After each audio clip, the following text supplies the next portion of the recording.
Welcome back to your Win-Win Teacher Business.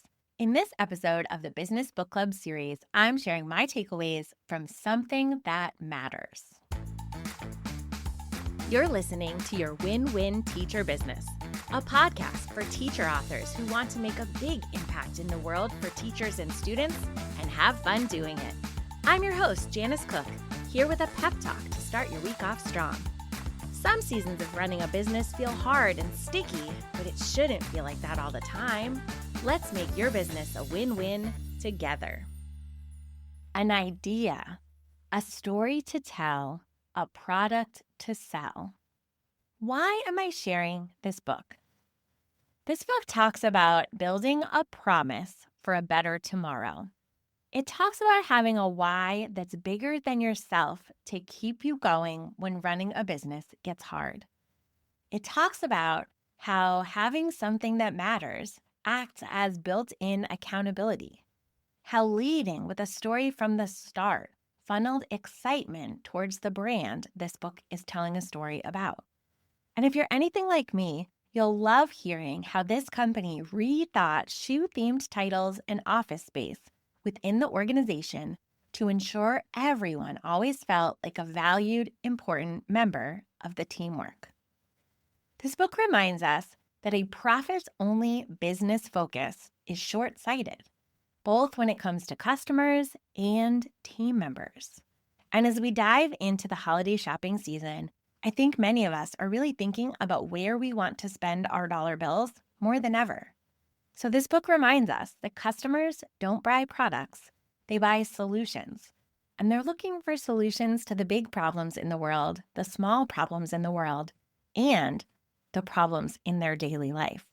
Customers in this day and age think big picture, and our businesses need to do the same. So Something That Matters is written by the CEO of Tom's, who you know is a shoe brand. That's a little background on this book. They talk about a lot of other brands along the way, but the story of that brand is a big part of this book. And they're talking through the different decisions that lots of brands have made to encourage us to think about our businesses in a different way. I loved the discussion in this book about talking to consumers while developing the product. I know when I'm in creation mode, I tend to put my head down and really keep to myself and get creative in a vacuum. But it is really important to go out and touch grass and talk to our customers along the way and make sure we're on the right track. We have to stay really humble. It's not about fighting about whose idea is right and who owns the bright idea. All that matters is what the market says. And so we want to know what customers think about our product as early on in the process as possible. There's a story in this book about the red shoes. The first person the owner of the shoe company saw outside their circle of friends and family wearing the shoes, a woman with the red shoes. He stopped her to talk about the shoes, and she, not knowing who he was, shared the story of the brand and the mission of the company. And so it's a moment of pause. Does your brand have a powerful story that they can't wait to share with strangers they see on the street? Tell the story. Tell the story in a way that others can tell it too. Share the story far and wide, and others will share it far and wide also. When you tell the story, notice what resonates with listeners and what doesn't. Refine the story and keep testing. There are so many examples of customers spreading the word of a brand in this book.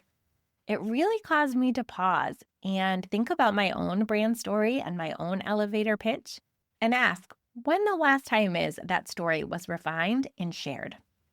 I loved hearing about this large, well-known business and how it got its start running out of an apartment living room. So many businesses and brands that we know have this humble beginnings story at the start.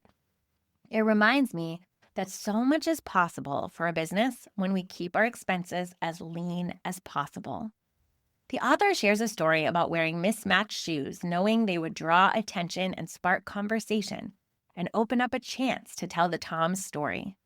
What a powerful, creative marketing angle that costs $0.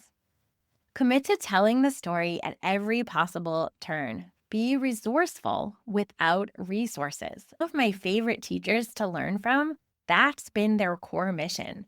At the beginning of a business's story, there's no money to reinvest. And business owners get so creative. And later, as the bank accounts grow, it's so tempting to overinvest and spend and spend and spend. But if we continue to really focus on making thoughtful decisions like we did at the very beginning when resources were so slim, sometimes that's when our best creative problem solving comes up.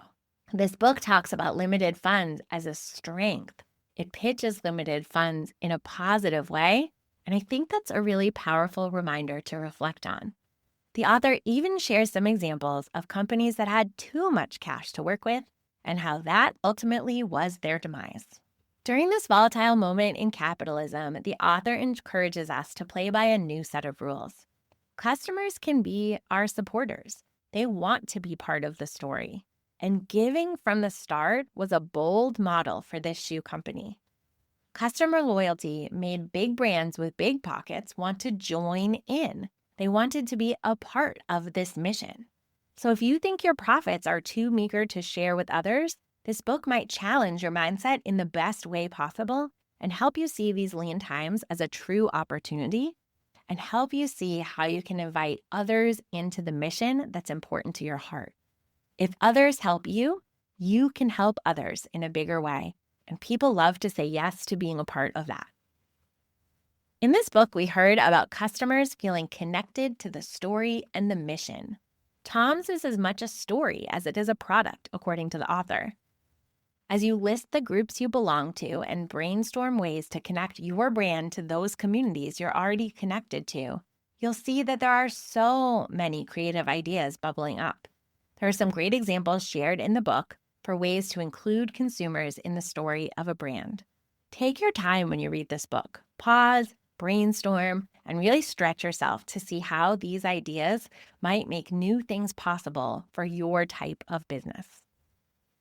Media and attention are so much more fragmented than ever before, and advertising has to shift from what worked back in the primetime TV commercial era. People have personally curated internet experiences, and if we want our brand to become part of their personally curated internet experience, that means we're going to have to think creatively. For example, I watched TGIF as a kid, and I'm sure that advertisers paid top dollar to run a commercial through that 2-hour time window when so many people were tuned in on that one channel. The world isn't really like that anymore. I personally haven't subscribed to live cable TV in over a decade, but I do watch a lot of content every day. And in order for a brand to get an ad in front of me, I guess it has to be on a podcast I listen to or shared with a creator that I watch on YouTube or on Instagram. My attention is in a personally curated internet bubble. And so advertisers are really thinking very, very differently in the current day about how to get their product into other people's lives and into other communities and into other groups of people where they can then share the brand story and the mission organically. I absolutely loved that there was an entire chapter of this book devoted to keeping it simple. So many ideas of how a business could level up and could add something new, but they stopped and said no, because that's not actually the core of what they wanted for their business. This book reminds us that when a business is kept simple, it's easier for others to raise their hand to know it's a match for them. When a brand is simple, it's easier for others to know who to share the brand with. And if you feel like you don't have enough take-home pay to pay yourself, never mind share the extras with a cause on your heart, it could be a sign that the business has strayed from the simple starting point that was the secret sauce when it first started. I'm in a season of subtraction rather than addition, and I think that's been a theme on the podcast this year. I loved hearing how scheduling limits decisions and allows you to be present for what's already on your calendar. I felt this piece with a busy schedule in high school, and I know my own children benefit from the same structure. They feel much more safe, zipping through a busy itinerary than having white space on their calendar and trying to figure out what they want to do with it. I loved hearing the idea of a not to-do list, this idea of finding out what's eating up your time and giving you nothing to show for it. And I was so grateful to hear about no email inbox checking before 11 a.m. because the stronger boundaries I hold on my email inbox, the more I get done each and every day. I also loved a reminder that we heard in the customer service episode of Business Book Club about how simple values for a brand can also empower team members to make decisions in line with their brand values. So in my season of subtraction, I love taking things off my plate and seeing if the business still runs just as well, if not better, without them. And it's really interesting as you get rid of complex tech tools that aren't serving you, things that you tried for a little while hoping they'd have an impact, but realizing they didn't. And this also goes for your schedule too. If your business was making X dollars in revenue when you were running it only on the weekends in 2 days a week, and then you recently decided to work on your business 6 days a week, it's a great time to ask yourself, I'm working 3 times as much. Am I making 3 times as much money? Because if my business is going to make the same amount of money, whether I work on it 2 days a week or I work on it 6 days a week, then that's a really important data point for me to know. And I should take those other 4 days a week and make some big decisions about the best way to spend them. Keeping things simple often makes running a business feel more enjoyable. And often keeping things simple is what really leads us to the profit margins we're hoping for. Throughout this book, the CEO talks about a leadership style that leads with a soft human touch. Maybe at the beginning, a business was about you, but business evolves and it becomes more than that. This business becomes about a mission. It becomes about a community of people that you're serving. It becomes a group effort where everyone wins. And when we really address each day of our business in that way, where it's larger than life and bigger than us, I think it's a lot more enjoyable to run our business. And remembering that there's human beings in the process really helps answer a lot of the questions about what we should do along the way. So maybe you'll read this book and maybe you won't, but either way, thank you for letting me share this small story from my bookshelf and from my heart. It isn't lost on me that 50% of the proceeds of this book are set aside for a charitable fund, mirroring the buy a pair, give a pair framework of the Tom's shoe brand. Please don't feel shame or guilt if your business cannot set aside 50% of profits for a cause that's important to your heart today. But I think this book brings up some good points about modern customers and thoughts they might be having as they compare 2 different stores where they could purchase a similar solution. Remember, you don't have to run your business alone. Read books and talk about them with business besties. Head into my DMs on Instagram anytime to talk about the ups and downs of running a business.